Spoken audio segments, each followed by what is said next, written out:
दुर्गा नदी के किनारे बसा एक गांव फूलपुर। गांव में कुछ 100-150 लोग रहते थे। अंजलि, जो कि पास ही के जिले में रहती थी और 12वीं पास कर चुकी थी, उसके पिताजी ने बेटी को जल्दी विदा करने के लिए उसकी शादी फूलपुर गांव के मुकेश से करवा दी थी। मुकेश कभी स्कूल नहीं गया था और इस कारण वो पढ़ा लिखा नहीं था और बाकी गांव वालों की हालत भी मुकेश जैसी ही थी। मुकेश के घर में उसके माता पिता भी रहते थे। सासू माँ, मैं बाहर मंदिर तक जा रही हूँ, आधे घंटे में आ जाऊंगी। अरे अभी कहीं जाने की जरूरत नहीं है, चुपचाप जाके रसोई में रात के खाने की तैयारी करो।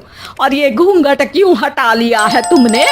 क्या पता नहीं कि इस गांव में औरतें बिना घूंघट के नहीं रहती?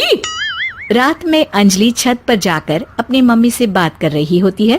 तभी गांव की 3-4 औरतें उसे देख लेती है और दरवाजे पर आकर उसकी सास से शिकायत करने लगती है। और क्या हुआ? अरे छत पे तो देखो, आपकी बहू मटक मटक के किसी से फोन पर बात कर रही है। दिन भर फोन पे लगी रहती है। अरे कल तो मंदिर के पास वो क्या कहते हैं, सेल्फी ले रही थी। शहर की बहू रखना अच्छा शान की बात है, पर देखना इसके लक्षण से ये तो तुम्हारे परिवार को बदनाम ना कर दे। ये पहली बार नहीं था जब सास से गांव के लोगों ने अंजलि की बुराई या शिकायत नहीं की हो। अब तो ये रोज की बात थी। अंजलि ये सब सुन लेती है। जब वो नीचे जाती है तो मुकेश भी वहां आ जाता है। सास कहती है, बेटा, लोग घर आकर शिकायत करने लगे हैं बहू के कामों की। देख लो, पति हो, संयम से रखो इसे। माँ जी, मैं तो अपनी माँ से बात कर रही थी क्योंकि यहाँ कोई बात करने लायक ही नहीं है और अब मैं माँ के पास ही रहूंगी। वहाँ क्या रहना, वहाँ बाहर के लोग तो ठीक है पर घर के लोग भी इज्जत ना दे सके। अरे नहीं नहीं अंजलि, ऐसा नहीं है, धीरे धीरे सब ठीक हो जाएगा, तुम फिक्र ना करो। अरे बस कुछ बोलना ही नहीं है, सर पे चढ़ा रखा है बहू को। सास मुकेश की नरम बात सुन के वहां से मुंह चढ़ाकर चली जाती है।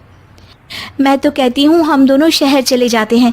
मैं पढ़ी लिखी हूँ, मुझे वहाँ नौकरी भी मिल जाएगी और थोड़े दिनों में आप भी वहाँ कुछ काम ढूंढ लेना।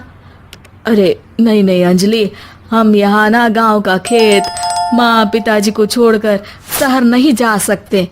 माँ पिताजी को कैसा लगेगा और गांव वाले क्या सोचेंगे? ये कहकर मुकेश सोने चला जाता है और अंजलि की गांव वालों द्वारा बुराई का सिलसिला बहुत दिनों तक चलता ही रहता है। लेकिन अंजलि गुस्सा ना दिखाते हुए समझदारी से काम लेती है। बारिश का मौसम चालू हो जाता है। जोरदार बारिश से पूरे गांव में हाहाकार मच जाता है। दुर्गा नदी में बाढ़ आ जाती है और बाढ़ का पानी पूरे गांव की फसल तबाह कर देता है। फसल की ये हालत देखकर गांव वाले निराश हो जाते हैं और बात तो यहाँ तक पहुँच जाती है कि कुछ लोग तो अंजलि को इस सब का दोषी ठहरा देते हैं। अरे पूरी फसल तबाह हो गई, पता नहीं किसकी नजर लग गई है। अरे जब से चौधरी परिवार में ये शहर की बहू आई है ना, तब से ही गांव की शांति चली गई है। इसके कर्म कांड से माँ दुर्गा नदी भी खुश नहीं है। ये सब सुनकर बेचारी अंजलि रोते हुए अपने घर चली जाती है। कुछ दिन बाद सभी गांव वाले अपनी फसल का मुआवजा लेकर अपने अपने घर आते हैं। मुकेश भी 1500 लेकर आता है। अंजलि को जब पासबुक दिखाता है तो अंजलि हैरान हो जाती है। अरे, ये पासबुक में तो उन्होंने 4000 की एंट्री करी है और आपको सिर्फ 1500 दिए। सच में? अरे वो सरकारी अफसर आपको बेवकूफ बना रहे हैं। सरकार की तरफ से हमें 4000 मिले हैं, लेकिन बाकी का सारा पैसा खुद ही खा रहे हैं। आप लोग के अनपढ़ होने का फायदा उठा रहे हैं। ये सब सुनकर मुकेश परेशान हो जाता है, लेकिन अंजलि उसे हिम्मत से काम लेने को कहती है और सुबह होते ही मुकेश को पंचायत कार्यालय ले जाती है और साथ में गांव के और लोगों को भी। आप सरकारी बाबू क्या गांव के लोगों को बेवकूफ समझते हैं? आपको क्या लगता है ये पढ़े लिखे नहीं है तो आप कुछ भी मनमानी करेंगे? ये बेचारे दिन रात इतनी मेहनत करते हैं, ये हमारे अन्नदाता हैं और आप इनके साथ ऐसा धोखा करते हैं। अरे क्या बके जा रही है ये लड़की, किस धोखे की बात कर रही है? अपने कांड करके नदी माँ को नाराज करके हमारा नुकसान करके इसे चैन नहीं मिला क्या? सरपंच जी, इन सरकारी बाबू ने मुझे बेवकूफ बनाया है और मेरे हिस्से के पैसे खुद चट कर गए। बस ये सुनते ही सरपंच वहां से दुम दबाकर भाग जाता है। पता चलता है कि जनपद अधिकारियों ने गांव के सरपंच के साथ मिलकर सबके साथ धोखा किया है।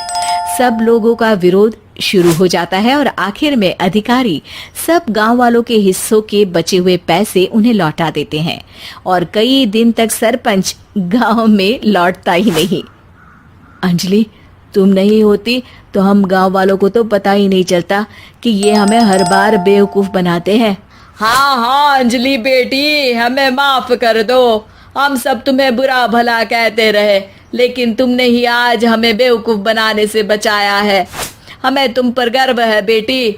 अब समझ आया कि सरपंच तुमसे नहीं, तुम्हारे पढ़े लिखे होने से नफरत करता था। क्यों ना इस बार हम अंजलि को ही सरपंच पद के लिए चुन ले? क्या कहते हो गांव वालों?